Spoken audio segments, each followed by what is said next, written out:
Қайырлы күн баршаларыңызға. Сіздермен бірге Таңжарқын менің каналыма қош келдіңіздер. Бүгін сіздерге өте дәмді, әрі тез дайын болатын кереметтей ажурный блинчиктер әзірлейміз. Осы рецептпен жасасаңыздар, блинларыңыз өте әдемі болып шығады, әрі жұмсақ болып шығады блинларымыз. Сіздерге блиннің ортасын ашып көрсетіп жатырмын. Мен салмасын салмадым. Қараңыздаршы, қандай жұмсақ блинларымыз. Ең алдымен блинімізді жасау үшін ыдысымызға жұмыртқамызды, шекерімізді, тұзымызды салып, венчигімізбен жақсылап араластырамыз. Шекеріміз еру қажет. Жылы сүтімізді құямыз. Міндетті түрде жылы сүт құйыңыздар. Сұйық майымызды құямыз. Араластырамыз.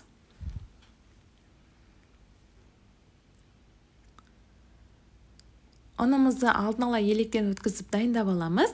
Ұнымыздың барлығын бірден қоспай, тестамызды араластыра отыра, түйіршіктер қалып кетпеу қажет. Осылай ұнымды 3 бөлікке бөле отыра, тестамызды араластырып аламыз. Жақсылап араластырамыз, түйіршіктер қалып кетпеу қажет. Үстінен ыстықтау су құямыз. Суды ең соңғы жағынан құйыңыздар, сонда түйіршікте ештеңе болмайды. Тестамыз әдемі болып шығады. Жақсылап араластырып, жарты чай қасық содамызды аламыз. Үстіне уксусымызды құйып, реакция жүреді. Жақсылап араластырамыз. Блиніміздің соданың, уксустың дәмі шығып қалмайды мүлдем. Бірақ блиниларымыз өте әдем болып шығады. Осылай жақсылап араластырып, тестамызды дайындап қойдық. Енді тестамызды жарты сағатқа демалдыруға қойып қоямыз, бетін жауып. Жарты сағатқа демалдыруға қойсаңыздар, блиниларыңыз өте әдем болып шығады, ажурный болып. Жарты сағат өткесін жақсылап араластырып, табамызды қыздыруға қоямыз. Табамызға ең бірінші басында жарты чай қасық сұйық майымызды құйып, қыздырып аламыз. Дайындап алған тестамызды мен осындай кішкентай ожауым бар, бір ожаумен құйып, толтырып, екі бетін айналдыра отыра, қып-қызыл қылып пісіріп аламыз.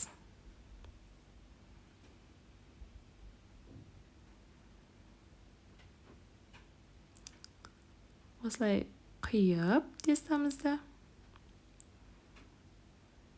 Вилкамызбен болсын, лопаткамызбен болсын, сәл шетін алып, осылай айналдырып қолымызбен.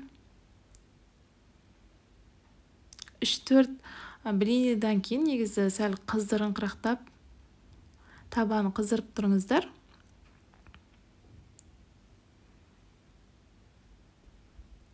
Әр блиниді екі бетін айналдыра отыра пісіріп алып, тарелкамызға қойғасын, үстіне сары май қойып тұрыңыздар ортасына. Блинларымыз жұмсақ болып шығады, әрі дәмді болады.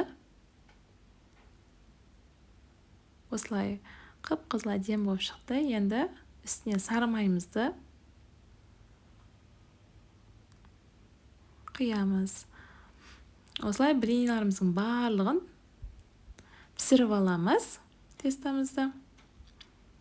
Екі бетін айналдыра отыра. Осымен блинлардың бәрін пісіріп дайындап алдым. Қараңыздар, қандай ажурный әдем болып шыққан блинларымыздың барлығы. Мен бұл жерде салмасын салмадым. Творог қоссаңыздар болады салмасына, варенье, ол өз қалауларыңыз. Осылай мен тек өзін ғана жинап, жартысына шоколад қостым салмасына.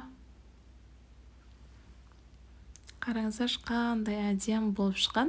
Сіздер де міндетті түрде осы рецептпен жасап көріңіздер. Барлық жанға ұнайды. Шоколадымды осылай алып, ортасына жағып,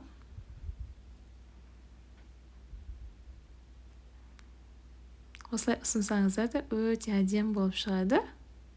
Әрі тәтті. Ұнап жатса лайк басып комментария қалдыра кетіңіздер. Сіздермен бірге болған таң жарқын. Қош сау болыңыздар. Егер сұрақтарыңыз болып жатса комментарий бөліміне жазып қалдырыңыздар.